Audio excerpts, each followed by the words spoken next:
할렐루야! 할렐루야! 감사합니다. 여러분들 만나 뵙게 돼서 너무 감사하고, 오늘 마라나타 기도의 마지막 날에 제가 말씀을 들고 섰습니다. 모두가 함께 은혜 받고 결단하는 귀한 시간 되기를 간절히 소망합니다. 우리 함께 인사 나누고 말씀 듣도록 하겠습니다. 옆에, 앞에, 뒤에 계신 분들에게 위대한 크리스찬 리더들이 되시기를 바랍니다. 함께 인사해 주시기 바랍니다.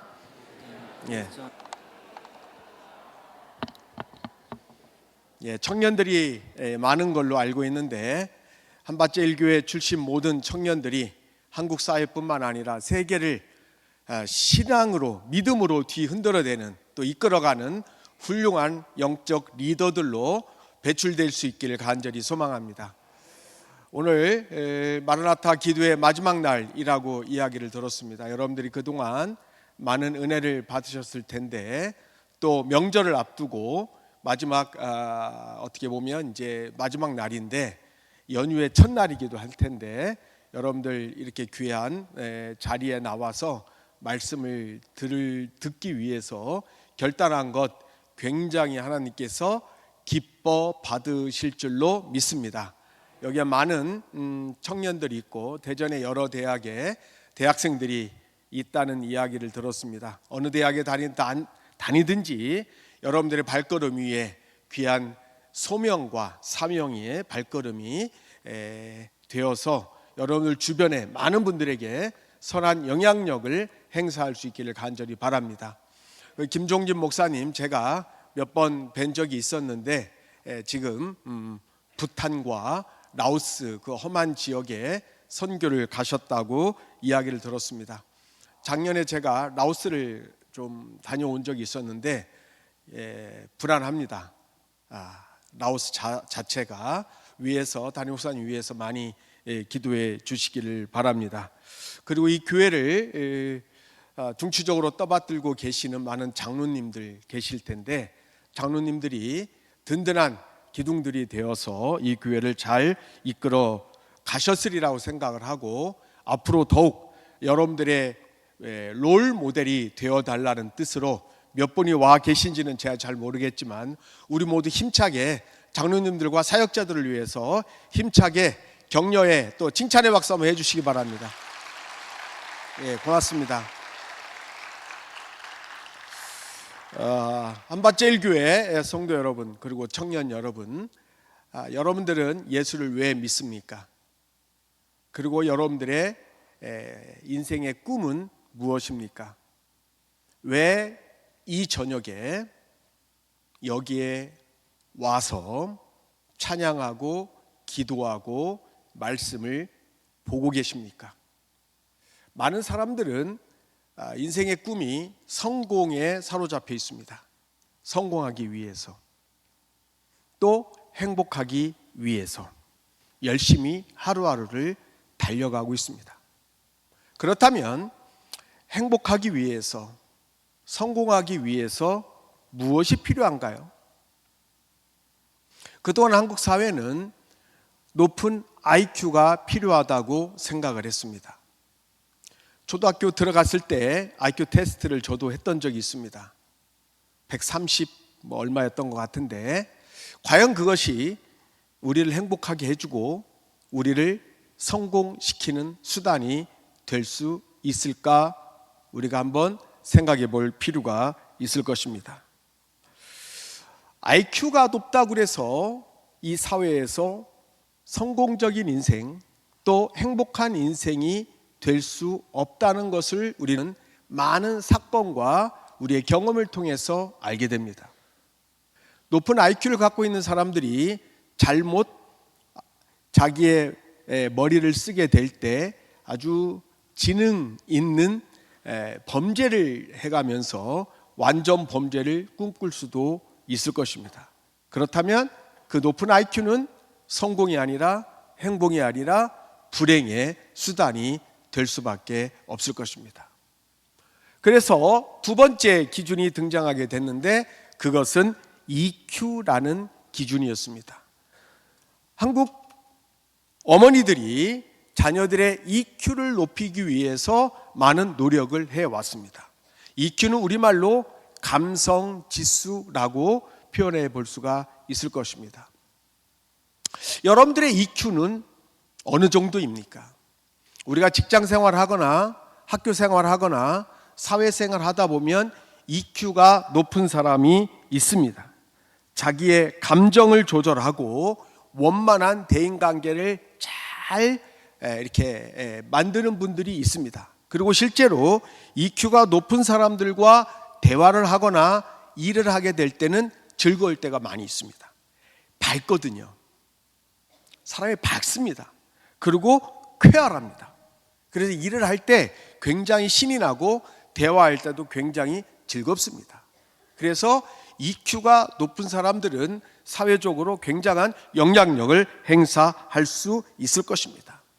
이 EQ라는 단어는 원래는 미국의 심리학자 다니엘 골만이라는 사람의 저서에서 유래된 단어인데 그대로 그것이 어떻게 보면 고정화되어서 우리는 지금도 감성지수 EQ라는 단어를 쓰고 있습니다. 그렇지만 EQ가 높다고 해서 꼭 행복하지는 않다는 경험들을 우리는 알고 있습니다. 밝은 웃음 뒤에 가려져 있는 어두운 삶의 그늘들이 있다는 것을 우리는 어느 정도 알고 있습니다. 그래서 세 번째 기준이 등장하는데 그것은 NQ라는 단어입니다. 네트워크 코오션트의 약자입니다. 우리말로 번역하면 관계지수라고 번역해 볼 수가 있습니다. 사람들을 많이 알아요. 굉장히 인적 네트워크가 충만한 사람들이 있습니다. 교육계, 또 경제계, 정치계 굉장히 많이 아는 사람들이 있어가지고 전화 한 통화하면 그냥 줄줄줄줄 연결되는 사람이 있는 것을 볼 수가 있습니다. 제가 아는 사람이 자기가 다니는 동아리, 취미생활 동아리가 35개래요. 35개. 그래서 매일 사람들을 만나는 거예요. 이런 동아리도 있고 저런 동아리도 있고 저런 동아리도 있고 그래서 많은 동아리가 있어서 정말로 사람들을 많이 알더라고요. 정치적으로도 여도 높은 사람도 알고 야도 높은 사람도 알아요. 선거철만 되면 이분은 여와 야에서 선거 도우미를 좀 해달라는 부탁을 받고 있는 것도 제가 보니까 어떻게 보면 한편으로는 그 인적 네트워크가 얼마나 충만한지 부러울 때도 있는 것을 경험해 보았습니다.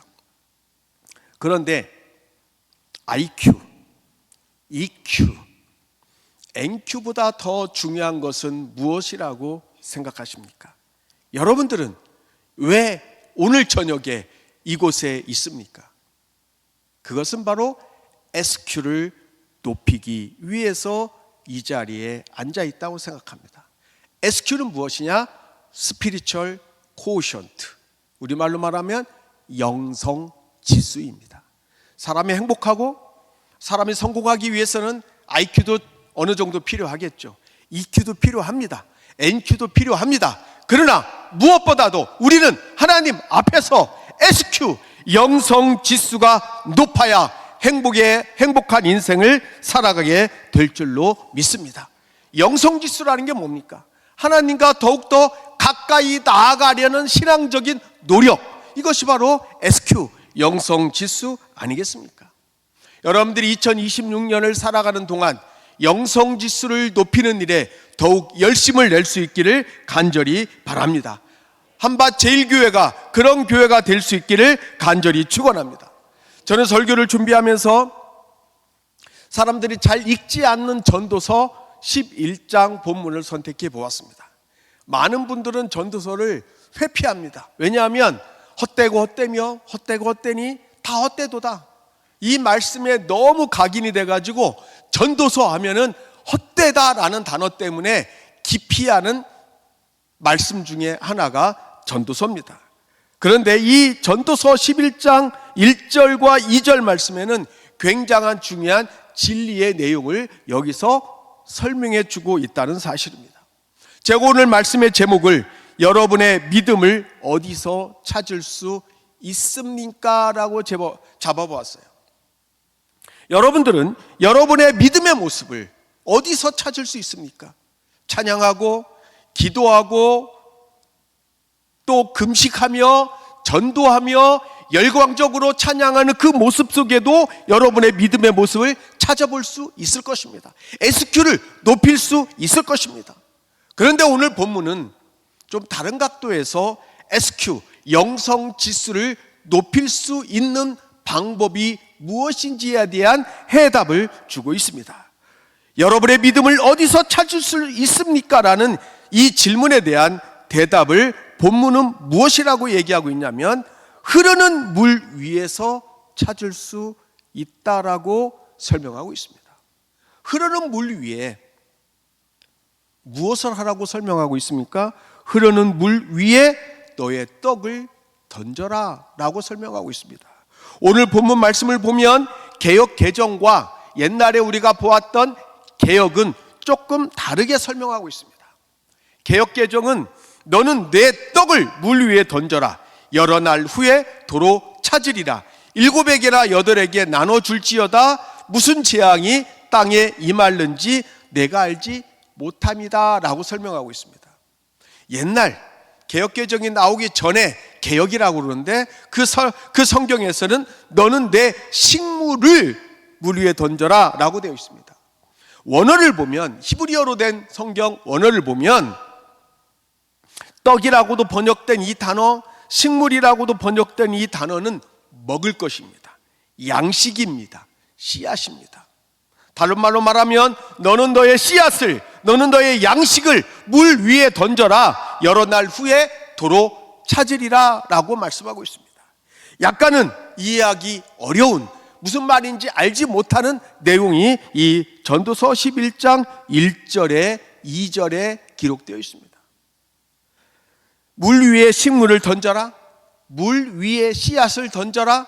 물 위에 먹을 것을 던져라 라는 이 권면의 말씀은 잘 이해가 되지 않습니다만은 이 본문 말씀은 역설의 진리를 말하려는 의도가 숨어 있습니다. 물 위에 식물을 던지고 7이나 8의 많은 사람들에게 이 식물을 먹을 것을 나누어 주는 행위는 어찌 보면 손해를 보는 일인 것처럼 보일 수 있지만 시간이 지나면 예상하지 못한 큰 이익을 얻을 수 있는 결과를 가져온다라고 설명하고 있습니다.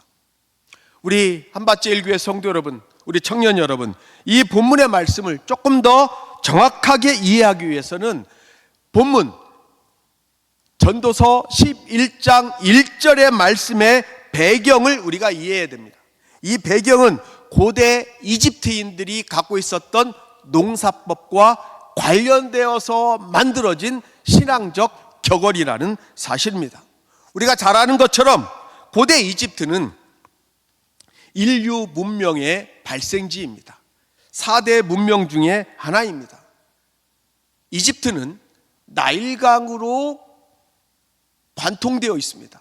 6,700km나 되는 세계에서 가장 큰 나일강의 풍부한 자원을 가지고 발달했습니다. 그래서 그리스의 역사가 헤로도토스는 이집트는 나일강의 선물이다라는 아주 유명한 말을 남겼습니다. 이집트의 문명은 나일강이 갖다 준 선물이다라는 이야기입니다. 고대 이집트인들은 홍수가 나면 이 나일강이 범람한다는 것을 알게 됩니다. 그래서 우기가 되면, 비가 오는 우기가 되면 배를 타고 나일강으로 나가게 됩니다. 나일강에 배를 타고 가서 이집트 사람들은 거기서 씨앗을 뿌렸습니다. 씨앗을 뿌렸습니다. 물 위에다가, 강물 위에다가, 나일강 위에다가 씨앗을 뿌립니다. 원래 씨앗은 어디다 뿌려야 되느냐? 땅 위에다가 뿌려야 되는 것이죠. 그런데 오늘 본문 말씀에 있는 것처럼 물 위에다가 씨앗을 뿌리는 관습을 이집트 사람들은 갖고 있었습니다. 언제 우기가 되면, 언제 나일강이 범람하게 되면. 그래서 범람하는 나일강을 이용하는 농사법을 만들어 냈다는 것입니다. 씨앗을 땅속이 아닌 물 위에 뿌리는 행위는 어찌 보면 이상한 일이 아닐 수 없습니다. 그렇지만 이러한 행동에는 고대 이집트인들이 자연으로부터 배운 놀라운 이유가 있었다는 것입니다.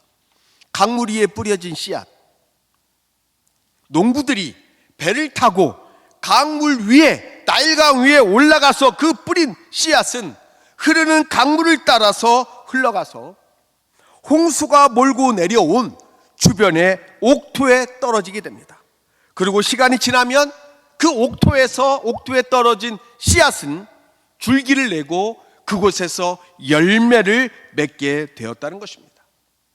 내가 뿌린 씨앗은 남의 소득이 되고 다른 사람이 던진 씨앗은 나의 소득이 되기도 합니다. 상류에서 뿌린 씨앗은 중류에서 열매를 맺고 중류에서 뿌린 씨앗은 하류에서 열매를 맺을 수 있게 된 것입니다. 자기가 뿌린 씨앗을 자기가 그 열매를 거두는 경우는 거의 없었던 것입니다. 그렇지만 그들은 남을 위해서 7명이나 8명을 위해서 열심히 씨앗을 우기가 되면 범람하는 나일강에 배를 타고 가서 씨앗을 뿌렸다는 사실입니다.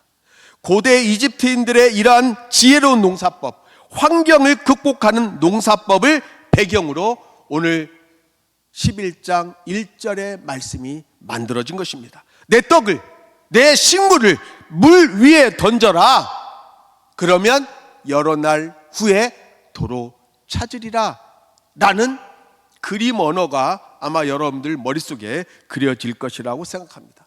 여기서 씨앗을 뿌려라, 던져라, 물 위에 식물을 던져라, 이 던지라는 것은 파종하라 라는 의미를 갖고 있을 것입니다. 어찌 보면 물 위에 배를 타고 가서 씨앗을 뿌리는 행위는 무모한 행위인 것처럼 보일 수 있습니다. 무의미하고 어리석은 행동처럼 보일 수 있습니다. 그리고 그 수고의 열매가 자신에게 금방 일어나지 않을 수도 있을 것입니다. 그런데 인내의 시간을 가지고 기다리면 예상치 못한 풍성한 결실을 맺을 수 있다는 교훈을 주는 것이 바로 전도서 11장 1절의 말씀입니다. 2절에 보면 7에게든 8에게든 되도록 많은 사람들에게 그 식물을 나누어 주라고 교훈하고 있습니다. 물론 여기서 숫자는 결코 중요한 것이 아닙니다.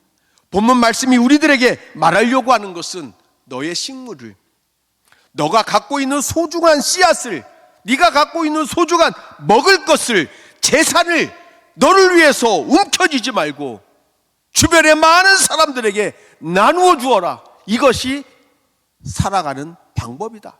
이것이 지혜로운 신앙인이다 라고 오늘 본문 말씀은 우리들에게 가르쳐 주고 있는 것입니다. 한밭제일교회 성도 여러분, 한밭제일교회 청년 여러분, 오늘 우리가 살아가는 시대적 사고하고는 많이 다른 신앙적 격언일 수 있습니다.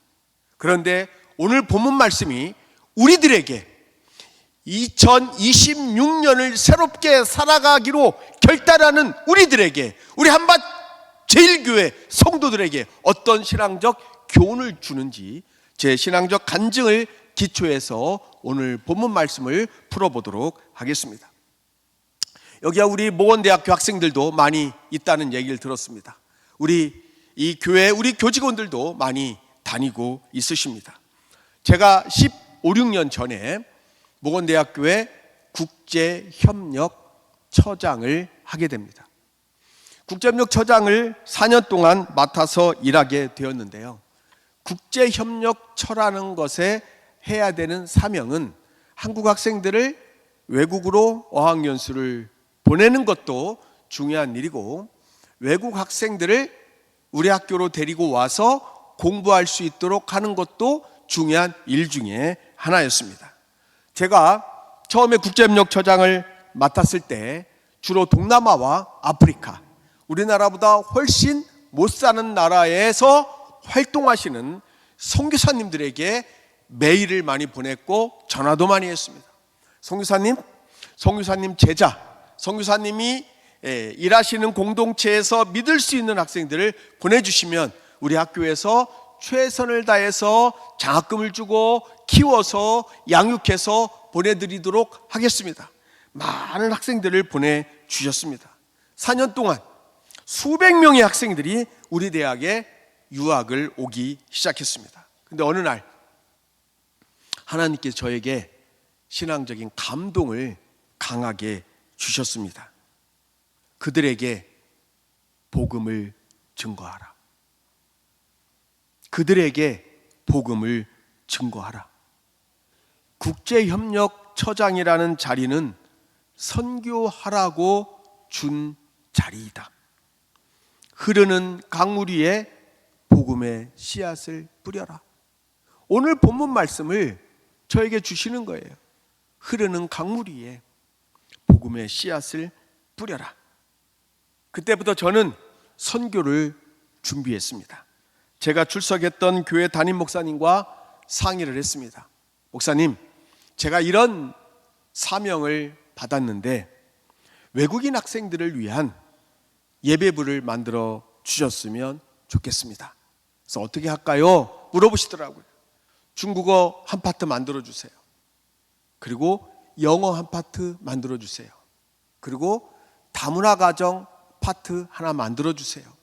여러분들이 지금 보는 사진이 15, 16년 전에 제가 국제협력처장을 하면서 모 교회의 소속 목사로서 그 교회에서 열심히 전도하면서 함께 예배드리고 함께 캠프하면서 찍었던 사진들의 일부입니다. 중국어부 100명 이상이 모였습니다.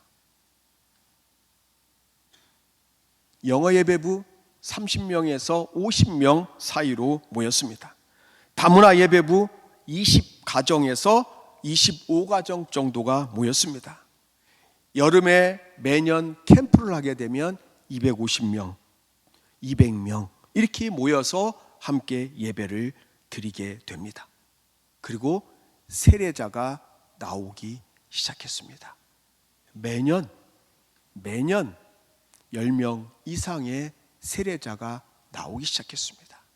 근데 놀랍게도 그들은 모국에서 한 번도 교회를 다니지 않았던 친구들이고 예수가 누구인지도 알지도 못했고 한국에서 처음 교회를 나오고 예수를 믿기 시작했던 친구들이었습니다. 모건대학에 그 당시에 제가 처음 맡았을 때는 외국인 학생들이 30명, 40명밖에 없었습니다. 지금 15, 16년이 지난 지금 30개 국에서 제가 오기 전에 따져봤습니다. 몇 명인지 국제협력처에 전화를 했습니다. 현재 몇 명입니까? 1970명입니다. 1970명입니다. 30개 나라에서 왔습니다.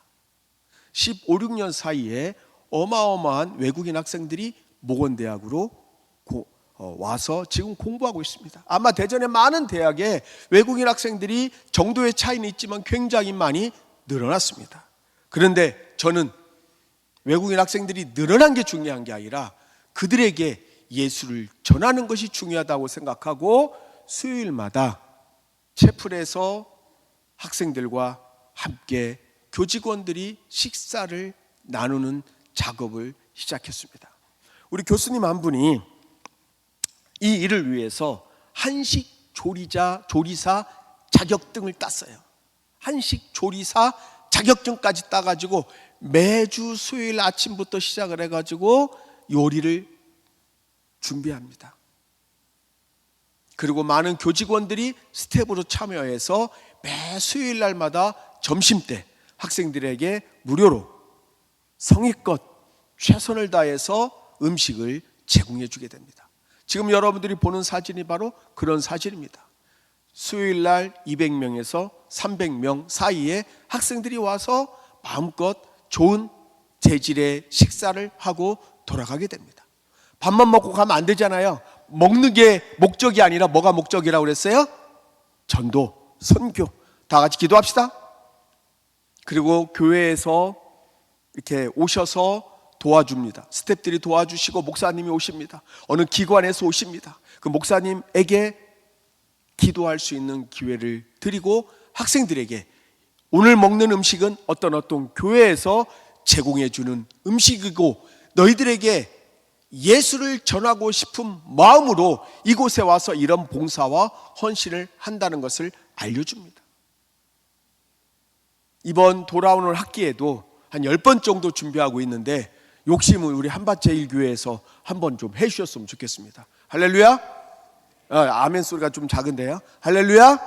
예, 한밭제일교회도 중국어부 있는 걸로 알고 있습니다. 그 주봉전도사 제가 옛날에 장학금 많이 키웠던 그런 친구고 우리 신학대학 졸업했습니다. 잘 알고 있습니다. 또 대부분의 동남아에서 오거나 아프리카에서 온 애들은 사계절을 경험하지 않았어요. 겨울을 잘 몰라요. 겨울옷이 없는 상태에서 옵니다. 감사하게도 인근의 모 교회에서 학생들 내복을 다 사주셨어요. 내복. 이 친구들은 패딩도 없어요. 다 사주셨습니다. 사주시는 이유는 뭐냐면 너희들 예수 믿었으면 좋겠다. 너희들 예수 믿었으면 좋겠다. 우리가 외국에 선교사를 보내는 것도 귀한 일이지만 우리나라에 쏟아져 들어오는 외국인 학생들, 일하러 오는 노동자들, 결혼하고 온 다문화 가정에 복음을 전하는 것은 정말로 귀하고 급한 일인 줄 믿습니다. 저는 하나님이 시키는 대로 목원의 역사의 그 강물 위에, 흐르는 강물 위에 복음의 씨앗을 열심히 뿌렸습니다. 하나님께서 여러 날 후에 풍성한 결실을 맺게 해 주시는 줄로 믿습니다. 그런데 이게요 결코 쉽지 않았습니다. 몇 가지 어려웠던 이야기를 한번 해보겠습니다. 주일날 오후 2시에 예배를 드립니다. 그런데 대예배도 같이 나왔어요. 11시 예배 한쪽은 다 외국인 학생들 다 모였습니다. 100명, 200명 부흥될 때는 막 그렇게 됐죠. 굉장히 많은 학생들이 예배 끝나고 어디로 가야 돼요? 그 다음에 식당으로 가야죠. 식당으로 가면 우리 한국인 교인들과 이렇게 섞여버리는 거예요. 그러니까 갑자기 줄이 100명, 200명 줄이 늘어나기 시작합니다. 한국인 교인들에게서 불평이 나오더라고요. 저 녀석들 때문에 10분, 20분도 기다려야 되겠네. 제가 줄을 섰는데요 뒤통수 다 대고 어느 교인이 그런 얘기를 하더라고요.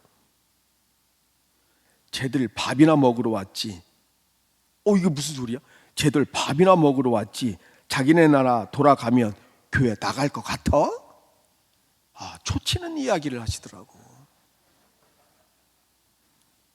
제 뒤통수 다 대고 어느 여자 성도님이 그러시는 거예요. 쟤들 밥이나 먹으러 왔지 지네 나라 가면 교회 다닐 것 같아? 다니면 어떡할 거예요? 제가 돌아서서 다니면 어떡할 거예요? 라고 하려고 하다가 잘못하면 싸우잖아요. 목사가 싸우면 안 되니까 마음이 무너지는 거예요. 한 번은 어느 남자 집사님이 저를 찾아왔어요. 목사님, 외국 학생들 예배에 나가서 드리면 안 돼요? 나가서 어디서 드릴까요? 그랬더니 학교에서 그냥 드리시죠. 왜 교회까지 데리고 왔어요? 그러더라고요. 그래서 왜요? 그랬더니 그 아이들이 외국 아이들이 예배 드리고 나가면 냄새나요.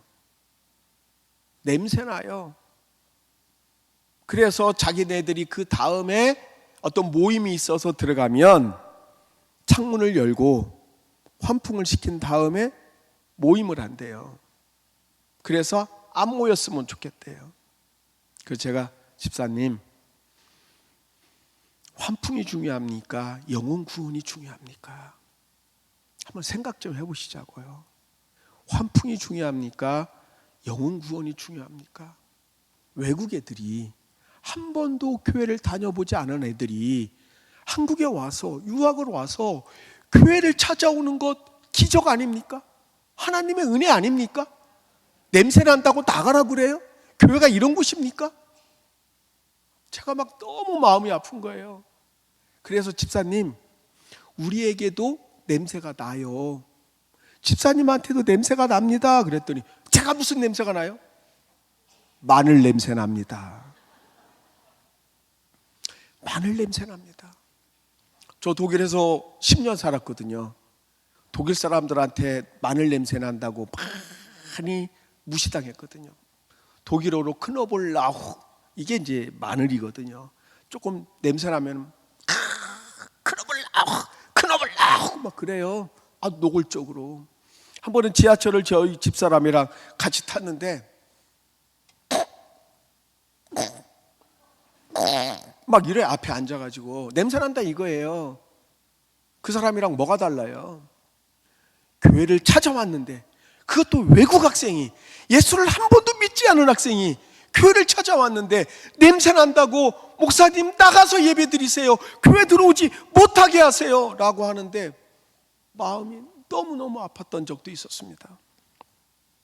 한 번은 제가 다녔던 그 교회에서 매달 마지막 주에 헌금하는 그런 순서가 있었어요. 그 주에 나오는 헌금은 개척교회나 어려운 교회나 화재를 수해를 당한 교회나 아니면 정말로 어려운 가정에 이렇게 장학금을 주거나 하는 그런 용도로 이제 매달 마지막 주에 주일 저녁에 헌금을 꼭 했습니다. 보통 400만 원 전후에 헌금 액수가 나왔습니다. 근데 인도 학생이, 그것도 선교사가 보낸 학생이에요. 인도, 힌두교인 아닙니다. 선교사가 보냈어요.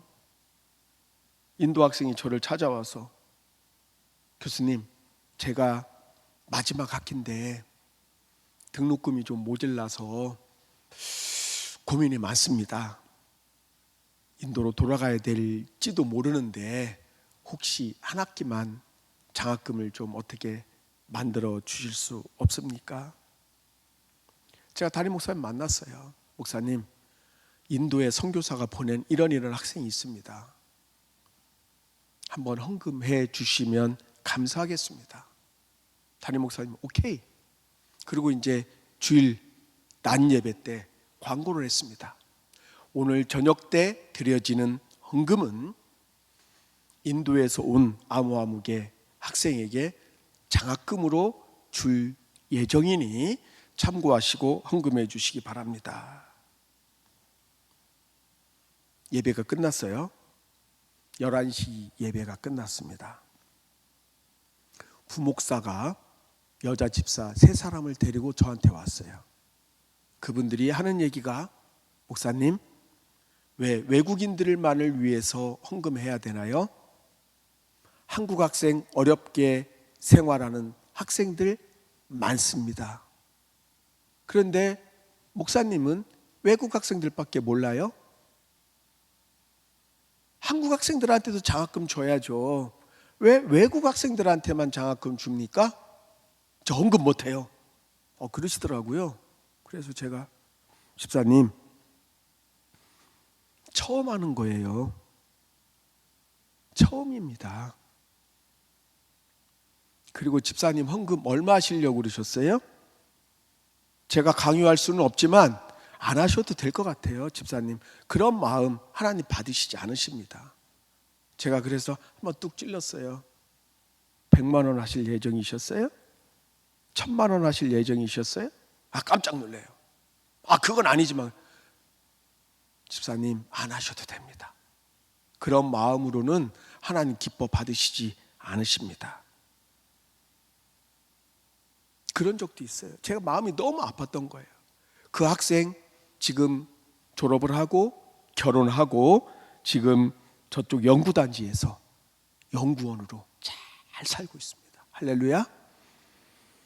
흐르는 강물 위에 뿌려진 씨앗들입니다. 선한 믿음의 씨앗들입니다. 결코 없어지지 않습니다. 시간이 지나서 하나님의 때가 되면 풍성한 열매를 맺게 해 주실 줄로 믿습니다. 제가 지금 총장이지만 이제 곧 임기가 끝납니다. 제가 처음 총장이 됐을 때 하나님께서 주신 말씀이 하나 있었어요. 왕이 되지 말고 목자가 되어라. 왕이 되지 말고 목자가 되어라 라는 말씀이에요. 곰곰이 생각해 보았습니다. 하나님 왜 왕이 되지 말고 목자가 되라고 그러지? 무슨 뜻이지? 왕은 권력자잖아요.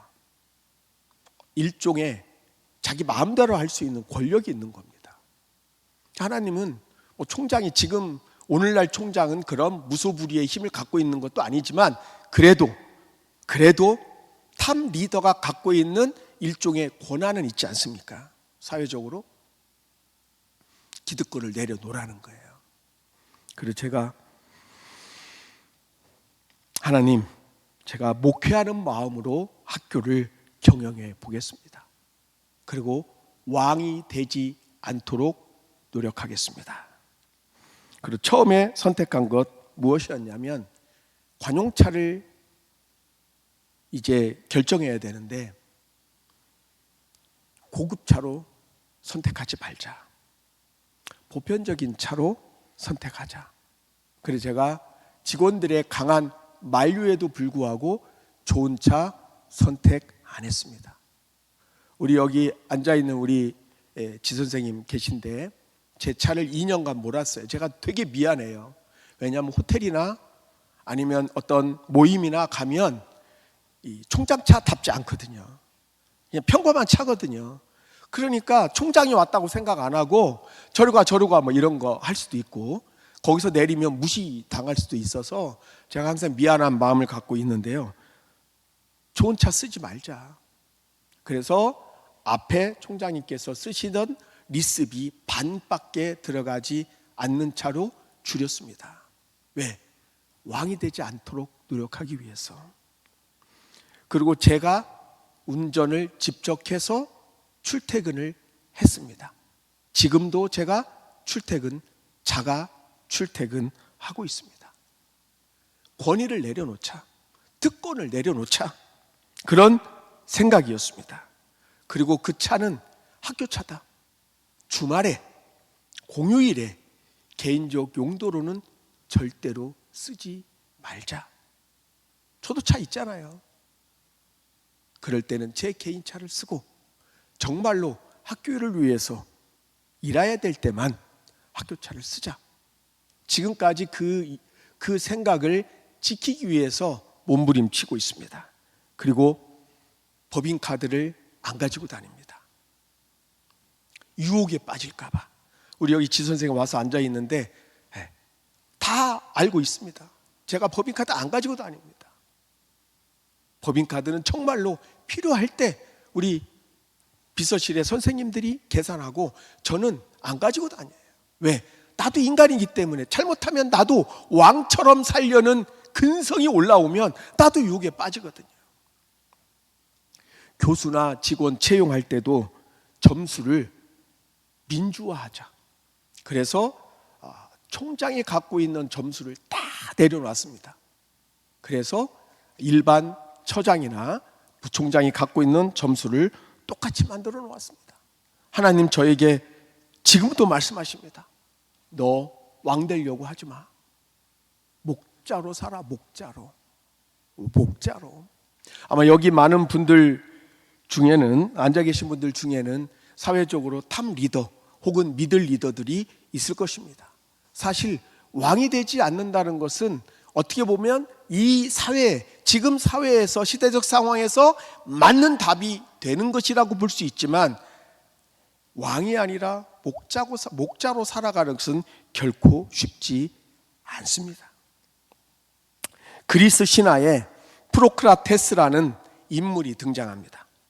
이 프로크라테스는 아테네 근처에 아티카라는 마을에 살고 있었던 나쁜 부자였습니다. 그런데 그에게는 멋진 침대 하나 있다고 자랑했습니다. 금은 보석이 달려있다고 자랑했습니다. 그래서 큰 길에 나가서 사람들을 불렀습니다. 우리 집에 굉장히 좋은 침대, 화려한 침대 있으니까 한번 누워보는 경험을 시켜주겠다라고 불렀습니다. 많은 사람들이 그 말에 유혹을 당해서 그 집을 찾아갑니다.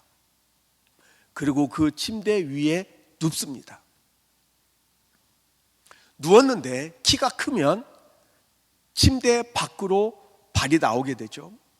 뚱뚱하면 옆구리가 침대 밖으로 나올 수 있을 것입니다. 그러면 건강한 청년들이 와서 칼로 다리를 자르고 옆구리를 잘라 버려서 죽이고 맙니다. 그리고 그의 몸을 이 침대에 맞게 잘라버립니다. 만일 어떤 사람이 키가 작거나 체구가 작으면 발을 잡아 뺍니다. 그리고 목을 뺍니다. 옆구리를 터쳐서 침대에 맞춰 놓습니다. 그도 역시 죽게 됩니다. 그래서 이 프로크라테스의 침대 위에 누운 사람치고 살아났던 사람은 한 사람도 없습니다.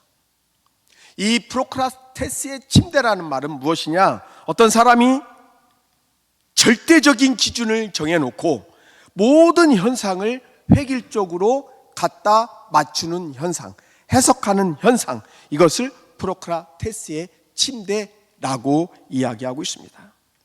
이 자리에 앉아 계신 우리 청년 여러분, 내가 알고 있는 어떤 얄팍한 지식, 내가 경험한 얼마 안 되는 그 좁은 세계관에 함몰되는 인생을 살지 않기를 간절히 소망합니다.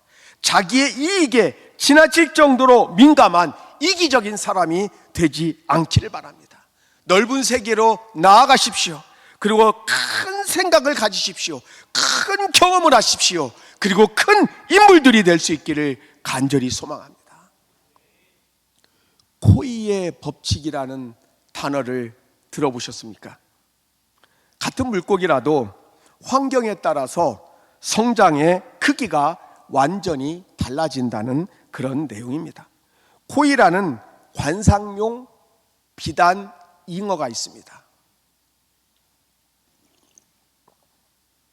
그런데 이 잉어가 만일 어항 같은 좁은 환경에 놓여지게 되면 8cm에서 10cm밖에 자라지 않습니다. 그런데 큰 수족관이나 연못에 놓여지게 되면 20cm에서 25cm까지 자랍니다. 그런데 강이나 호수에 풀어놓으면 1m까지 자라는 잉어, 비단 잉어가 있습니다. 이것이 코이라는 이름을 갖고 있는 비단 잉어입니다. 코이의 법칙이라는 것은 뭐냐? 코이라는 물고기가 노는 물이 바뀌면 그 크기가 달라지듯이 사람도 무한한 잠재력을 가지고 있기 때문에 환경에 따라서, 생각에 따라서 능력이 완전히 달라질 수 있는 현상, 이것을 일컫는 용어가 바로 코이의 법칙이라는 것입니다. 특별히 청년 여러분, 넓은 마음을 가지시기를 간절히 바랍니다. 그리고 개방적 사고를 가지시고 세계를 누벼보시기 바랍니다. 흐르는 역사의 강물 위에 여러분들의 선한 믿음의 씨앗을 열심히 뿌리는 이타적인 청년들이 되기를 간절히 축원합니다. 그래서 이 사회에 건강한 크리스찬 리더들로 성장할 수 있기를 간절히 축원합니다. 그게 두 번째는 우리 주변에 특별히 어렵고 힘들게 살아가고 있는 많은 분들에게 선행과 구제의 씨앗들을 뿌려야 하는 일과 관련된 말씀을 좀 드리도록 하겠습니다. 이집트 속담에 보면 오늘 본문 말씀과 매우 유사한 어떤 속담이 하나 있습니다. 선행을 행하고 그것을 물속에 던져라. 내가 목마르게 될 때 너는 그것을 발견하게 될 것이다 라고 설명하고 있습니다. 선행이라는 씨앗의 중요성을 말하는 겁니다. 독일의 작가이며 철학자였던 요한 볼프강 폰 괴테는 오늘 본문 말씀에 대해서 이렇게 얘기합니다. 너는 인생에서 무엇을 찾으려 하는가? 너의 선함과 온화함은 어디로 흘러가고 있는가? 내 식물을 물속에 던져라. 너를 아는 자들이 그 식물을 먹을 것이다. 선함과 온화함의 중요성에 대해서 설명하고 있습니다. 성경으로 들어가 볼까요? 잠언 19장 17절 다 같이 한번 읽어보도록 하겠습니다. 시작. 가난한 자를 불쌍히 여기는 것은 여호와께 구워드리는 것이니 그 선행을 그에게 갚아 주시리라. 가난한 자를 불쌍히 여기는 것, 사회적 약자를 위해서 선행을 행해야 되는 것, 이것이 바로 하나님의 자녀의 본분이라고 설명하고 있습니다.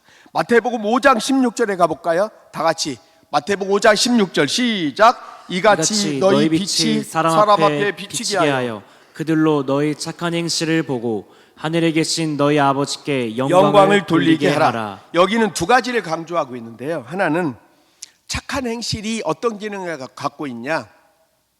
전도의 기능을 갖고 있다는 거예요. 착한 행실, 이것은 사람들 앞에서 빛을 비추기 때문에 전도의 능력이 있다라는 것이고, 두 번째로는 이 착한 행실을 하는 목적이 뭐냐? 하나님께 영광을 돌리게 하기 위함이다. 내가 착한 행실을 하는 것은 그것을 착한 행실을 하고 내가 만족하기 위해서가 아니고, 내가 칭찬받기 위해서가 아니고, 하나님께 영광을 돌리기 위함이라는 분명한 삶의 목표점을 설명해 주고 있는 것을 볼 수가 있습니다. 성도 여러분, 고흐라는 유명한 화가를 잘 알고 계시죠? 아마 이 별이 빛나는 밤이라는 작품은 굉장히 많이 알려진 작품이고, 여러분 모두가 다 한 번쯤은 보았을 그런 작품이라고 생각합니다. 이 작품을 좀 자세히 보면 하늘의 별들을 보십시오.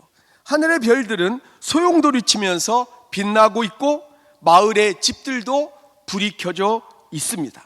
그런데 마을 한가운데 우뚝 솟아있는 교회가 빨간 테두리로 들어있죠.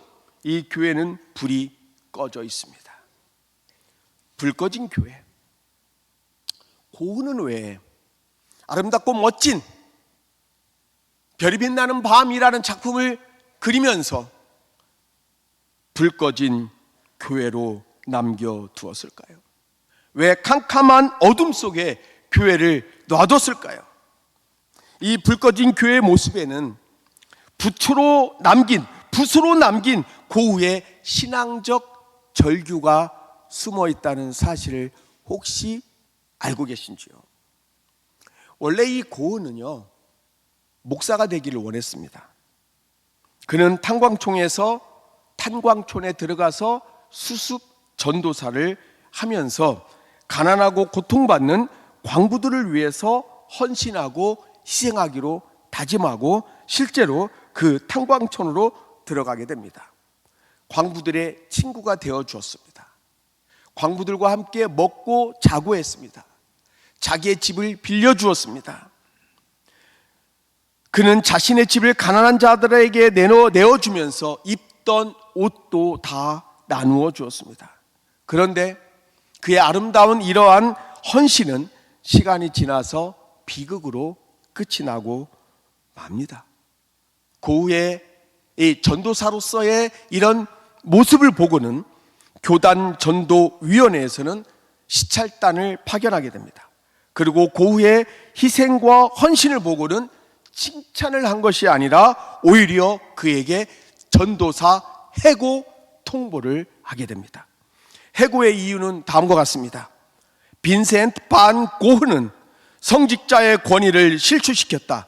전도사는 품위를 지켜야 한다. 당신의 그 거지 같은 모습은 하나님의 영광을 가릴 뿐이다 라는 죄목으로 그를 전도사에서 잘라버렸습니다. 고흐는 교회를 떠나면서 다음과 같이 말했습니다. 당신들이 믿는 하나님이 고상한 건물 안에만 계신다면 나는 그런 하나님을 거부하겠습니다. 이제부터 나는 붓으로 나의 하나님을 그리겠습니다. 반 고흐는 교회 강단에서 추방당했지만 그림이라는 새로운 강단에서 진짜 하나님을 그려보고 싶었습니다. 고흐는 별이 빛나는 밤이라는 이 작품에서 밤하늘에 찬란히 빛나는 소용돌이를 통해서 살아계신 하나님의 압도적인 은혜를 표현하게 됩니다. 그런데 그와는 정반대로 마을 한가운데 있는 교회의 창문은 어둡게 꺼져 놓고 그림을 완성하게 됩니다. 이것은 무엇을 의미하는 것입니까? 불 꺼진 교회. 이것은 고흐가 경험한 교회의 모습이었던 것입니다. 사랑과 헌신과 보살핌과 선행이 없는 교회의 모습이었습니다. 가난한 자를 외면하고 율법과 형식에 갇혀서 빛을 잃어버린 교회, 세상과 소통하지 못하고 닫혀버린 폐쇄적인 교회, 이것이 바로 고흐가 그려내고자 했던 불 꺼진 교회의 모습이었습니다. 교회를 사랑했던, 목회자가 되고 싶었던 고흐의 처절한 절규가 숨겨져 있는 그 그림, 이것이 바로 별이 빛나는 밤이라는 화려한 그림 속에 숨어있는 불 꺼진 교회가 주는 신앙적인 메시지라는 사실입니다.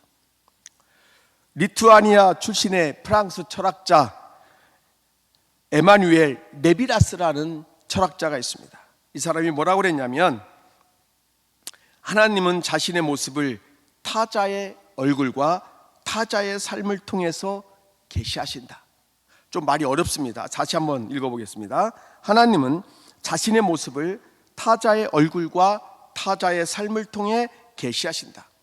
하나님은 우리가 만나는 상대방의 얼굴을 통해 자신을 계시하심으로 우리는 다만 그들을 통해서 하나님을 볼 수 있고 하나님을 만날 수 있다라고 경고하고 있습니다.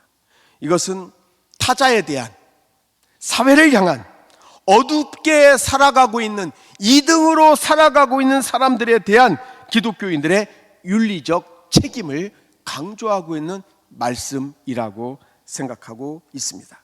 우리가 매일 만나는 타자,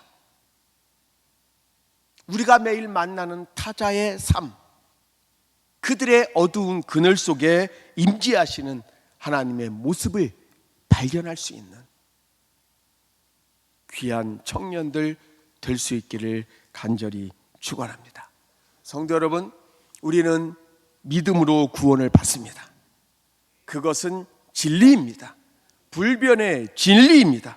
그런데 구원받은 자는 선행을 통해서 하나님께 영광을 돌려야 될 줄로 믿습니다. 말씀드린 대로 저는 하나님의 은혜로 1989년에 독일로 공부를 하러 갔던 적이 있습니다. 가서 보니까, 잘 모르고 갔는데요, 가서 보니까 나름 유명한 대학이었습니다. 베를린 대학이라고도 하고 훔볼트 대학이라고도 하는 그런 베를린에 있는 대학이었습니다. 여기서 저는 교과서로만 배웠던, 그리고 말로만 들었던 많은 사상가들, 많은 학자들을 이렇게 저렇게 경험하면서 제 사고는 깊어지고 저는 인생의 전환점을 갖게 되었습니다. 다음 장 넘겨봐 주시죠. 신학자로는 우리 이제 목회자들은 좀 아실 수 있겠습니다만은 슐라예르 마허, 폴 틸리히, 그리고 포이에르 바흐 같은 아주 유명한 사람들이 이곳에 교수로 있었고요. 철학자로는 우리가 많이 알고 있는 헤겔, 그리고 쇼펜하우어, 피테 같은 사람이 있었습니다. 그리고 과학자로는 아인슈타인, 그리고 자본론을 집필한 칼 막스, 그리고 그와 쌍벽을 이루었던 엥겔스, 세계적인 이론 물리학자로 양자론을 창시했던 막스 프랑크 같은 사람들이 이곳에 교수로 혹은 동문으로 있었던 것을 확인했습니다. 그리고 이곳에서 교수로 있으면서 노벨상을 탄 사람이 29명이나 되었습니다. 그런데 제가 말씀드리고 싶은 것은 이분들이 아니라, 제가 공부했던 이 대학에서 공부를 하고 학생들을 가르쳤던 목사이면서 나치에 저항했던 본 회퍼 목사님에 대해서 짧게 말씀드리고 싶습니다. 이 본 회퍼 목사님은 나치 시절에 히틀러의 폭정에 반대했던 행동하는 신학자였습니다. 이분은 훔볼트 대학에서 신학을 공부하고 교수가 되었고 히틀러에 저항하다가 감옥에 갇히게 됩니다. 그리고 2차 대전이 끝나기 한 달 전 1945년 4월 9일에 사형에 처하게 됩니다. 그때 나이 39살이었습니다. 보네퍼가 죽은 지 3주 후에, 딱 3주 후에 히틀러가 자살했습니다. 그리고 1주 후에, 다시 말하자면 보네퍼가 처형을 당한 지 한 달 만에 독일은 패망하게 됩니다. 인간적으로 보면 너무나도 안타깝고 너무나도 아쉬운 상황이었습니다. 한 달만 늦게 사형이 집행되었다면 그 천재적인 행동하는 신학자는 전쟁 이후에 많은 영향력을 행사했을 텐데 하나님 왜 일찍 데려가셨나요? 왜 일찍 데려가셨나요? 1945년 4월 9일 아침에, 사형이 집행되던 그 아침에 제수들과 함께 예배를 드리고 있었습니다. 이사야 53장 5절을 읽었습니다. 그가 채찍에 맞음으로 우리가 나음을 입었습니다 라는 말씀을 읽고 간단하게 기도를 드렸습니다. 그리고 이 본회퍼 목사님은 죄수들을 천천히 둘러보면서 다음과 같이 작별 인사를 하게 됩니다. 이제 이 생에서의 내 삶은 끝입니다. 그러나 이것은 새로운 삶의 시작이기도 합니다. 사형을 집행했던 집행관이 나중에 회고록을 썼는데 자기가 근 40년 동안 그 사형을 집행했던 사람으로 돌이켜보면 보네퍼처럼 죽음을 덤덤하게 용감 있게 믿음으로 받아들였던 사람은 본 적이 없다라고 이야기하였습니다. 제가 공부했던 학교 안에도 그의 예언자적인 삶을 기억하기 위해서 나치 저항 기념비를 세웠습니다. 그리고 저는 공부하면서 목회를 그곳에서 하게 됐는데요, 5년간 제가 목회를 했는데 목회했던 교회도 본 회퍼 순교 기념교회에서 목회를 했습니다. 여러분들이 보시는 사진 오른쪽, 저 친구가 바로 저의 30대 사진입니다. 저것이 바로 보네퍼가 순교한 것을 기념하기 위해서 만들었던 교회에서 제가 목회를 하게 되었고요, 아까 보았던 그 감옥도 이 교회 근처에 있습니다. 저는 제 전공과는 조금 다른 전공이긴 하지만 저는 보네퍼 목사님의 이러한 삶의 모습들을 보면서 많은 감동을 받고 많은 삶의 이정표를 새롭게 정했던 적이 있었습니다. 한밭제 일교회 성도 여러분, 여러분은 보네퍼 목사님을 다 잘 알고 계십니다. 사실은 그가 1944년 감옥에 갇혔을 때 옥중서실이라는 책을 쓰기도 했습니다마는 우리가 애창하는 선한 능력으로 라는 이 찬송의 시를 쓰시게 됩니다. 감옥에서 쓰셨습니다. 지그프리드 피에츠라는 사람이 이 시에 곡을 붙였습니다. 원래 이 시는 옥중에서 죽기 직전에 자기의 가족들과 사랑하는 약혼녀였던 마리아 폰 메데메이어에게 보낸 마지막 편지 속에 이 시가 들어 있었습니다.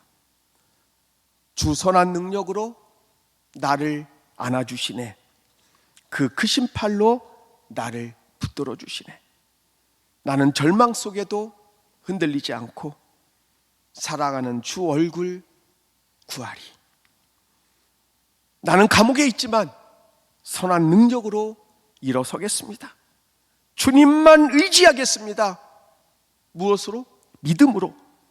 우리 고대합니다. 주 오실 그날 마라나타 기도의 제목처럼 영광의 새날을 맞이하리. 이전의 괴로움 날 에워싸고 내가 고난의 가시밭길을 걷는다 해도 주님께 모두 맡긴 나의 영은 끝내 내가 승리의 날을 맞이하리. 나는 선한 능력으로 일어서겠습니다. 주만 의지하겠습니다. 믿음으로 우리 고대합니다. 주 오실 그날 영광의 새날을 맞이합시다. 주님이 마신 고난의 쓴 잔을 우리도 감사하며 받읍시다. 주님의 남은 고난 채워가며 예수와 복음 위에 살아갑시다. 선한 능력으로 일어섭시다. 주만 의지하리 믿음으로 우리 고대 아래 주 오실 그날 영광의 새날을 맞이합시다. 성도 여러분, 보네퍼가 감옥에서 죽음을 앞두고 언제 내가 죽을지 모르는 그 순간을 지나면서 이 시를 지었다라는 것을 상상해 보시기 바랍니다. 더 큰 은혜와 더 큰 감동을 받게 될 줄로 믿습니다. 내일을 장담할 수 없는 상황에서 보네퍼도 인간인지라 극심한 외로움과 무력감, 신앙적인 깊은 절망감이 그에게도 찾아왔었을 것입니다. 그렇지만 보네퍼는 자기 인생의 근원을 하나님을 향한 절대적인 신앙 안에 깊이 뿌리를 내리고 있었기 때문에 그를 엄습하는 모든 어둠의 시간을 극복해 낼 수 있었던 줄로 믿습니다.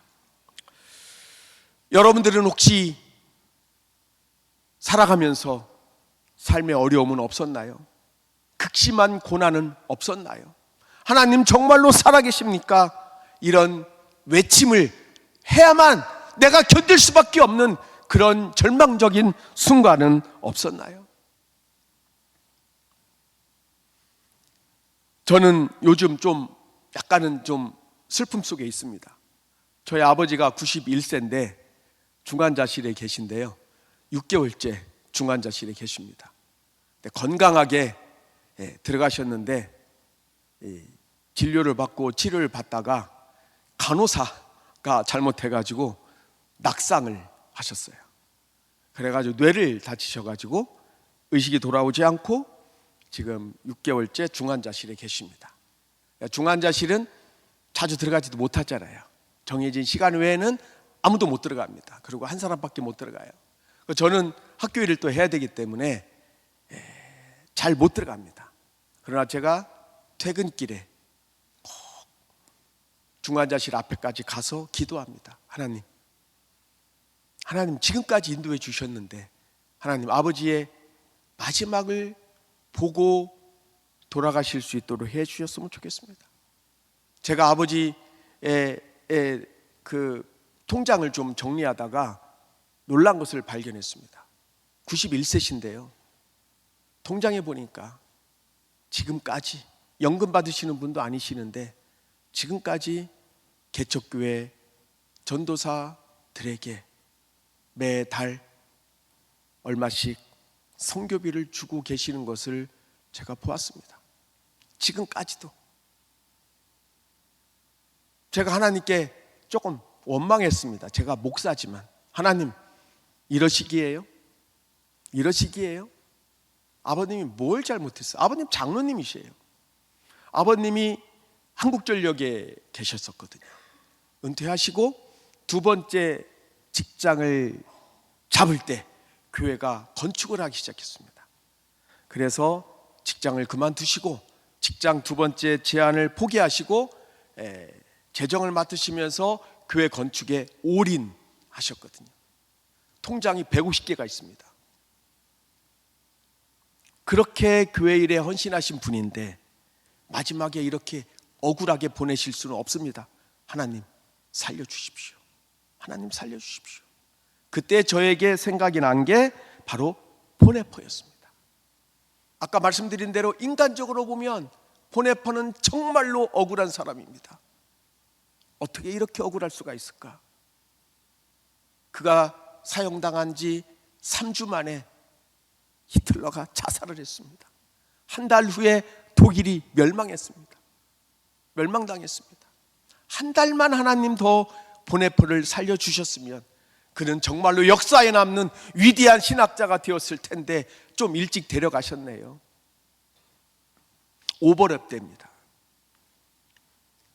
제가 어려움이 있을 때마다 보네퍼의 이러한 거룩한 삶, 그의 순교자적인 정신, 그의 예언자적인 삶, 이것이 저에게 큰 위안으로 저를 위로할 때가 참 많이 있습니다. 제가 공부가 끝나갈 때가 1997년이었습니다. 제가 98년에 끝났는데 1997년에 우리나라에 IMF가 도래하게 되죠. 우리 젊은 청년들은 잘 모르겠죠. 아마 2000년 이상 넘어서 태어난 학생들이 많으니까. 한국이 큰 국가적인 부도가 생겼습니다. 저도 한 1년 정도만 남았는데 하나님 1년만 좀 도와주세요. 하나님 1년만 도와주세요. 근데 워낙 환율이 뛰기 때문에 제가 경제적으로 너무 어려웠습니다. 그때 하나님께서 한 선한 사마리아 사람을 저에게 보내주셨습니다. 그는 누구냐? 저의 지도 교수님이셨습니다. 피터 벨텐이라는 아주 유명한 학자였습니다. 어느 날 제게 다가왔습니다. 너희 조국이 IMF로 매우 어려운 형편이라는 것을 내가 들었는데 도와줄 수 있으면 좋겠다. 너의 생각은 어떠냐? 그래서 사실 많이 어렵습니다. 저희 집사람이 두 번째 애를 임신하고 있는데 우유값 대기도 쉽지 않을 정도로 어렵습니다 라고 말씀을 드리니까 오케이, 조금만 기다려봐라. 그리고 자기가 출석했던 독일 교회로 가서 저를 소개하고 교인들에게 헌금을 부탁했습니다. 그리고 당신 스스로도 많은 헌금을 해 주셨습니다. 그리고 그 헌금을 가지고 제가 6개월 이상 살 수 있었습니다. 그분은 저의 지도교수이면서 선한 사마리아 사람이었고 단순히 학문을 가르치는 교수가 아니라 믿음의 삶을 어떻게 살아가야 되는지를 가르쳐 주신 이정표가 되셨습니다. 독일 교회는 저에게 긍휼의 어떤 마음을 보여주셔서 저는 독일 교회의 빚진 자로 지금도 감사하며 살아가고 있습니다. 그 독일 교회와 교수님과 그 성도들이 보여주었던 구제와 선한 마음, 독일 교회가 보여주었던 외국 학생들에게 나누어 주고자 했던 그 긍휼의 마음, 이것은 어떻게 보면 흐르는 물 위에 뿌려진 씨앗이었는지 모르겠습니다. 그러나 그것은 역사의 한 장면으로 귀한 열매를 맺을 수 있도록 하나님께서 은혜를 베풀어 주신 줄로 믿습니다. 한밭 제일교회 성도 여러분, 흐르는 역사의 강물 위에 씨앗이 뿌려졌을 때 결코 없어지지 않습니다. 얼마나 위대한 결실을 맺게 되는지 한 가지 예만 드리고 마치도록 하겠습니다. 1961년 8월에 베를린 장벽이 설치됩니다. 이때까지 270만이나 되는 많은 동독 사람들이 서독으로 탈출했습니다. 그리고 많은 동독의 교회 목사님들이 동독 교회를 버리고 서독으로 도망갔습니다. 교인들도 서독으로 도망갔습니다. 그게 270만이었습니다. 그런데 그때 거꾸로 서독에서 동독으로 이사를 갔던 한 루터교 목사님 부부가 있었습니다. 그 사람은 누구냐? 호르스트 카스너 루터교 목사님 부부였습니다. 이분은 원래 함부르크에서 목회를 하던 분이었는데 동독에 있는 교회가 문을 닫고 목회자가 없고 성도들이 방황하고 있다는 소식을 듣고 동독으로 들어갔습니다. 시골로 들어갔습니다. 그래서 동독의 우커마르크라는 아주 자그마한 시골 마을에서 목회를 하시게 됩니다. 그런데 그때 이 호르스트 카스너 목사님이 데리고 갔던 딸이 하나 있었습니다. 그때 6주밖에 안 되었습니다. 6주 된 어린 딸을 데리고 신생아를 데리고 안락한 생활을 포기하고 동독으로 들어가서 평생 동안 우커마르크에서 목회를 하게 됩니다.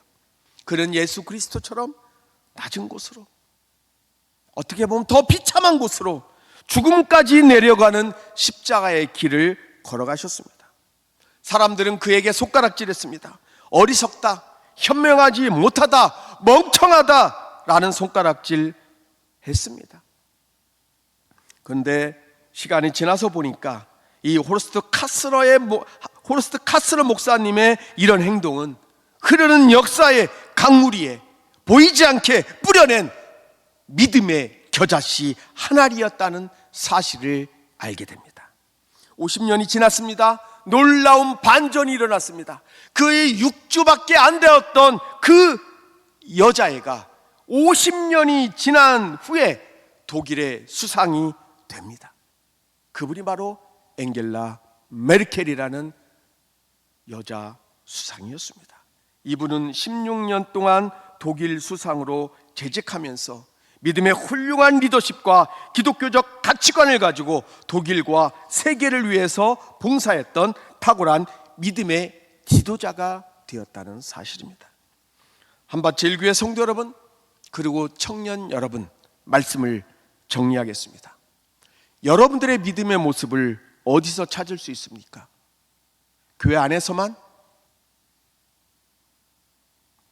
교회 밖에서도 찾을 수 있기를 간절히 소망합니다. 믿음의 씨앗을 움켜쥐지 마시고 하나님 나라를 위해서 선하게 뿌리는 우리 청년들 될 수 있기를 간절히 축원합니다.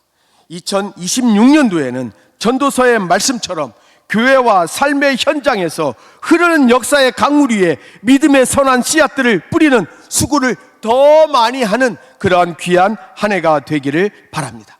그래서 특별히 청년들 비전을 크게 품고 세계를 향하고 이기적인 사람이 되지 마시고 하나님 앞에서 선행과 구제의 씨앗을 뿌리며 믿음의 비전의 씨앗을 뿌리며 하나님의 인도하시는 시간의 흐름 속에서 풍성한 결실을 기대하며 살아가는 소망 있는 청년들 될 수 있기를 간절히 축원합니다. 기도하시겠습니다. 하나님, 2026년도가 시작되었습니다. 그리고 한 달 반이 지났습니다. 나머지 2026년도 어떻게 살아야 됩니까? 믿음의 선한 씨앗들을 흐르는 시간의 강물 위에 열심히 뿌리는 우리 모든 청년들 되도록 도와주시옵소서. 이기적인 신앙 버리고 이타적인 신앙인으로, 종교인이 아니라 정말로 하나님을 사랑하는 신앙인으로 그리스도의 제자로 살아가는 저희 청년들 될 수 있도록 축복하여 주시옵소서. 하나님 주시는 은혜를 받으며 이 땅 위에 선한 영향력을 행사하며 살아가는 귀한 청년들 되도록 축복하여 주시옵소서. 예수 그리스도의 이름으로 감사하며 기도하옵나이다. 아멘.